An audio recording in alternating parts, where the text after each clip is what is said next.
pense que le truc qui m'a le plus bousillé quand j'étais un peu plus jeune, c'est le fait de garder à chaque fois des pensées et de les accumuler en permanence sans les remettre en question, sans les challenger. Et moi, je me suis rendu compte avec le temps que j'avais accumulé un nombre d'informations incalculables dans ma tête sur moi, sur mon identité, de par le fait qu'on m'avait dit que j'étais nul à l'école, que j'arriverais jamais à rien faire de ma vie, peu importe, plein de choses, tu sais, qui te restent en tête et que tu as sûrement déjà vécu aussi, et qui font qu'à un moment donné, bah, tu as un trop-plein, et surtout tu te dévalorises avec le temps, parce que tu en fais une vérité absolue, tu n'arrives pas à passer outre, parce que tu as forgé ton identité là-dessus. Et c'est vrai que c'est assez important de, je pense, à un moment donné, reprendre conscience de ce fait-là, du fait qu'on est conditionné aussi de par le regard des autres, parce qu'on n'a pas eu toujours confiance en nous, que c'est pas évident simplement, même en tant qu'entrepreneur, de se lever un jour et de se dire, bah ça y est, j'ai confiance en moi, c'est pas comme ça que ça se passe. Il y a plein d'étapes en amont.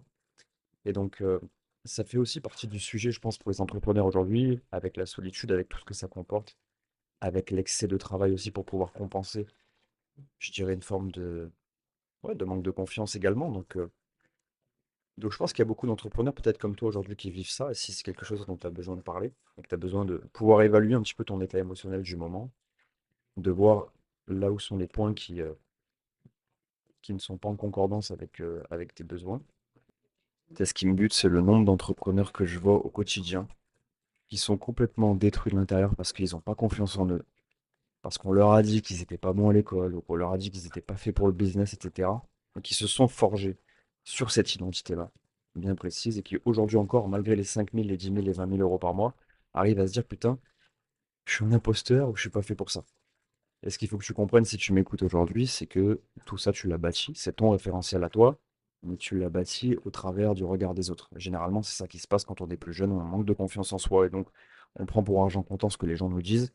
Et alors, ça peut être les professeurs, ça peut être la famille. Effectivement, on a tendance à en faire des vérités générales et à croire que on- notre identité se forge uniquement à travers le regard des autres. Et on prend ça pour argent comptant, on en fait notre identité, on l'absorbe, on l'intègre, et c'est à partir de ça qu'on se construit. Et c'est pour ça que derrière, on va avoir des tendances à être introverti, ou à ne pas savoir parler aux femmes, ou à ne pas être bon dans des entretiens, parce que simplement on s'est conditionné de telle manière, à cause du fait qu'on nous a dit ça quand on était jeune. Personnellement, ça m'est arrivé. Je sais que ça t'est sûrement arrivé aussi. Peut-être que tu as des sujets sur lesquels aujourd'hui tu te rends compte que eh ben, tu t'es forgé avec cette identité parce qu'on t'a dit à l'époque que c'était comme ça. Et donc je pense que ça peut être intéressant aussi de faire un point là-dessus. Donc si jamais tu me connais pas, moi je m'appelle Sam. Et donc je suis coach mental aujourd'hui et j'aide les entrepreneurs comme toi qui ont besoin déjà dans un premier temps de faire un audit sur leur situation.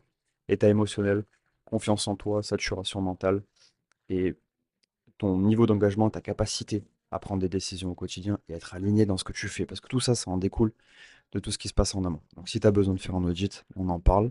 Soit tu m'envoies un DM sur mes réseaux @indéfinissable, ou soit je te laisse un petit lien, un lien Calendly dans lequel tu pourras réserver ton appel avec moi, 1 heure pour un audit complet et pour que je puisse repartir avec un plan concret.